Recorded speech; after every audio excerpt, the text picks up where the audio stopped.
de sentencia relativo al juicio ciudadano 58 y del juicio electoral 16, ambos de este año, promovidos por un ciudadano y por el representante del Partido de Acción Nacional en Baja California, respectivamente contra la reincorporación de quien fuera gobernador del referido estado a sus actividades legislativas como senador de la República.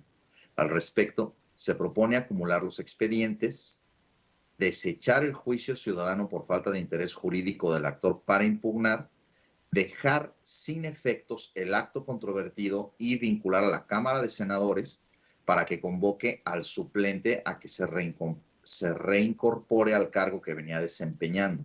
Esto debido a que existe un impedimento legal para que el ciudadano regrese al cargo, luego de haberse desempeñado como gobernador durante la vigencia de una licencia por tiempo indefinido aprobada por la Cámara de Senadores, ya que, al tomar protesta como mandatario estatal, optó por dicho cargo de elección popular y agotó su derecho a elegir entre ambos, quedando vacante la senaduría, de ahí que no sea posible su reincorporación a esta última. Fin de la cuenta.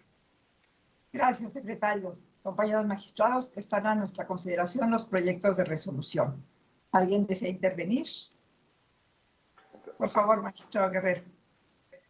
Gracias, presidenta. Pues es para intervenir en el JDC 41/2022, el primero de la cuenta, y me permiten exponer las razones por las cuales el día de hoy someto a su consideración un tema muy importante, a mi parecer, relacionado con la forma en que se deberían de instruir los procedimientos sancionadores cuando se abordan temas de violencia política contra las mujeres en razón de género. En este tipo de procedimientos sancionadores, considero importante tomar dos aspectos como relevantes. La primera es, pues obviamente, aplicar la perspectiva de género, respecto de lo cual, pues tenemos una abundante doctrina judicial que ha crecido desde antes incluso de la reforma del 13 de abril de 2020, pero sobre todo que se ha consolidado a partir de esa reforma y que ha permitido a las salas, a los tribunales electorales, construir y definir los alcances, por ejemplo, de la tipicidad en materia de violencia política contra las mujeres, de una manera, creo yo, ya demasiado detallada. Donde creo que hace falta tomar nuevas perspectivas o ciertos matices, es acerca de la forma en que accedemos a los hechos, a la realidad de los hechos acaecidos en esos procedimientos. Creo yo que por mucho que apliquemos la perspectiva de género, no debemos permitirnos cualquier forma de producción probatoria. Es decir, no podemos juzgar con perspectiva de género con base en cualquier tipo de pruebas, independientemente de la baja calidad de su producción que tengan o no. Desde mi perspectiva, como ya lo sostuve en el voto concurrente que emití apenas la semana pasada en el expediente JDC 59 de este año, considero que toda actividad probatoria debe tener por objeto la búsqueda de la verdad, más allá de la ideología de género, más allá de la perspectiva de género o de cualquier otra perspectiva que en materia sustantiva exista. También la materia probatoria es una materia demasiado importante, aunque es instrumental, digamos que tiene aspectos que influyen decisivamente en el aspecto sustantivo. Producir bien la prueba nos permitirá sancionar a los realmente responsables y evitar también dejar sin sanción a los verdaderamente responsables, evitará la impunidad. Yo creo que la producción probatoria debe regirse por reglas de desahogo que aseguren obtener datos fidedignos, para lo cual es importante atender a lo que dice la propia ley, a lo que dice la Constitución. Por un lado, la ley local, como en casi todas las leyes, establece que en la producción de la prueba se debe de atender el principio de contradictorio. ¿Qué significa el principio de contradictorio? Pues la posibilidad de que las partes interesadas, las dos, tanto denunciante como denunciado, sean oídos, vencidos, escuchados, que se les permita ejercer su principio de contradictorio en cada uno de los actos que conforman la producción de la prueba. Una prueba que se produce con base en el principio de contradictorio tiene calidad, tiene credibilidad y puede permitirnos acceder a la verdad de los hechos. Pero si, por ejemplo, los testimonios se desahogan a espaldas de una de las partes, ya sea el denunciado o el denunciante, si se desahogan de forma unilateral, permitiendo que los testigos se limiten a dar la versión de los hechos, su propia versión en el sentido unilateral, sin posibilidad de que la contraparte lo interrogue, cuestione su dicho, solicite la razón de su dicho, le haga preguntas básicas como, por ejemplo, ¿qué hace usted ahí? ¿Cómo accedió a esos hechos? ¿Usted usa lentes? ¿Escucha bien? ¿Era de noche? Todo eso que, digamos, en términos de derecho probatorio, en teoría general de la prueba, son aptos y necesarios para demostrar que el testigo está rindiendo una declaración verosímil, creíble, fiable. Es decir, desde mi perspectiva, el legislador no se equivoca cuando dice que en la producción de la prueba debe tomarse en cuenta el principio de contradictorio. Y la verdad es que, pues llevamos ya algún tiempo aplicando este tipo de la ley de violencia contra las mujeres, pero no nos hemos detenido con detalle a ver cómo se producen las pruebas con las cuales se imputa responsabilidad. Por tanto, desde mi perspectiva, si se va a desahogar un testimonio y la ley dice que se haga a través de un testimonio antecedentario público, bueno, pues deberá caber la posibilidad de que la contraparte refute esa prueba y pueda desahogar frente a una autoridad imparcial esa probanza a fin de que pueda hacer las preguntas, repreguntas, cuestionamientos, tachas incluso de los testimonios. Pero pasa igual con todas las demás pruebas, ¿no? En este caso, por ejemplo, los testimonios se rindieron ante fedatario público, algunos en forma presencial, sin citar siquiera al posible responsable, sin darle oportunidad de intervenir en la producción de la prueba, por lo cual considero yo que vulnera frontalmente el principio de contradictorio. Pero ese principio de contradictorio también es aplicable a otras pruebas, a las periciales, o por ejemplo en este caso, en el que apareció un no durante la instrucción del procedimiento, sino hasta que se determinó que alguien era responsable. Es decir, el día en que se dictó la resolución de responsabilidad, ese día el afectado conoció que se había desahogado una prueba de hechos notorios, con base en los cuales se determinó que había dinero para supuestamente entregarle numerario a la denunciante. Pues en esa prueba, que es un hecho notorio, pues el denunciado jamás pudo ofrecer contrapruebas, ni refutarlas, ni tener acceso, ni siquiera se le dio vista de esa probanza, y por eso es hasta ahora que ofrece antipruebas o pruebas asociadas en contra de lo que apareció en la resolución que puso fin al procedimiento sancionador. De tal manera que, tratándose de la imputación de responsabilidad, desde mi perspectiva, la alta responsabilidad que tienen los testigos en la configuración de una sentencia que imputa responsabilidad, y la búsqueda que debe ser de la verdad en el procedimiento, creo yo que se debe de atender a este principio de contradictorio, razón por la cual someto a su consideración este proyecto.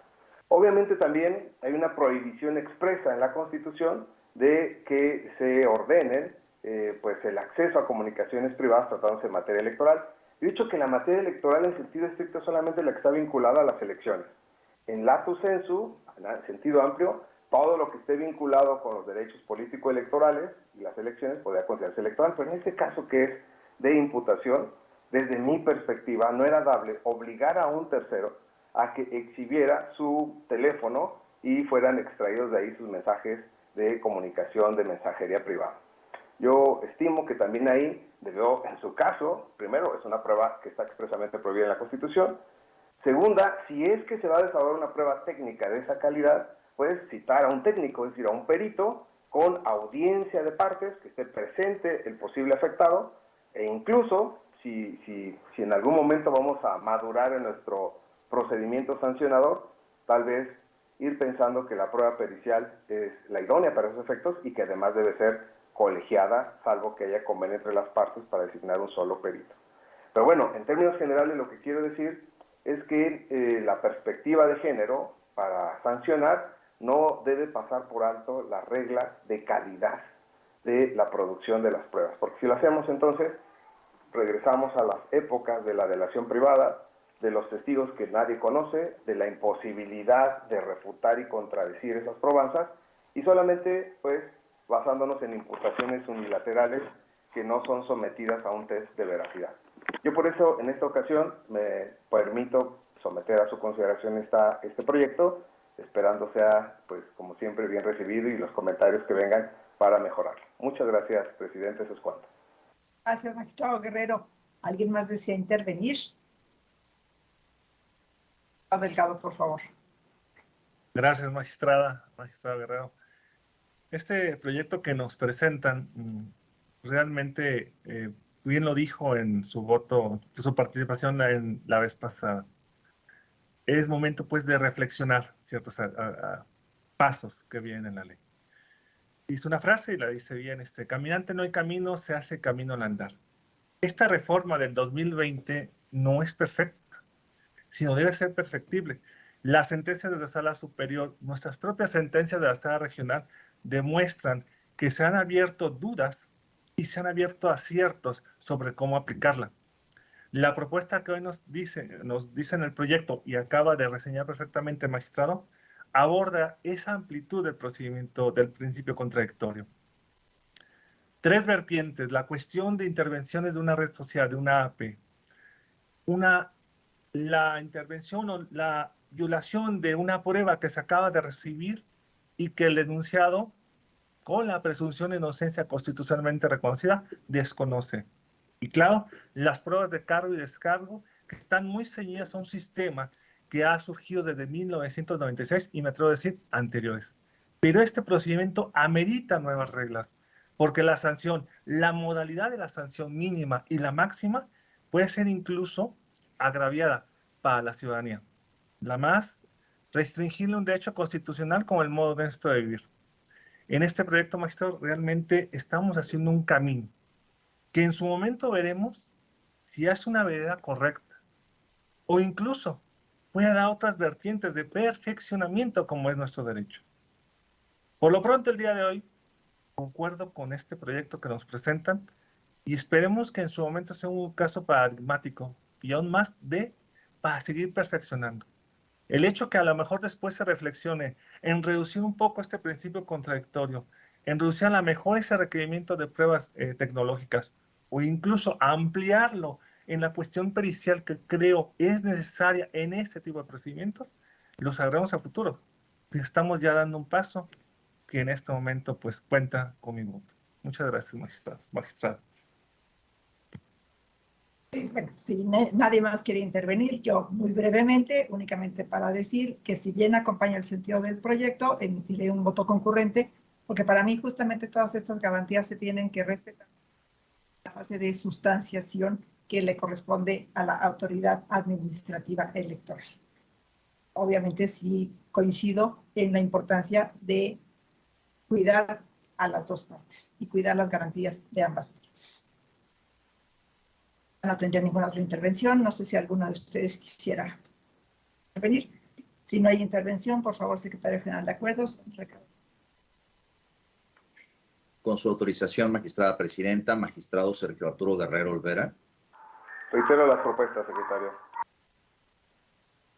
Magistrado en funciones Omar Delgado Chávez. A favor de ambos proyectos. Magistrada Gabriela del Valle Pérez. Del sentido de las propuestas, aclarando que en el caso del juicio ciudadano 41 formularé voto concurrente. De acuerdo. Magistrada presidenta, le informo que los proyectos fueron aprobados por unanimidad, precisando que en el relativo al juicio ciudadano 41 usted anuncia que formulará un voto concurrente. Consecuencia, esta sala resuelve en el juicio ciudadano 41 de este año único.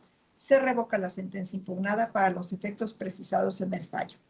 Mismo se resuelve en el juicio ciudadano 58 y en el juicio electoral 16, ambos de este año. Primero, se acumulan los juicios conforme se indica en la sentencia. Segundo, se desecha el juicio de la ciudadanía 58 de este año. Tercero, queda sin efectos jurídicos el acto de reincorporación impugnado, así como los demás actos mediante los cuales se instrumenta el mismo en los términos la Cámara de Senadores del Congreso de la Unión para que convoque a Gerardo Novelo Osuna, senador suplente, a efecto de que se reincorpore al cargo que venía desempeñando. Mira, solicito atentamente a usted, secretario penal.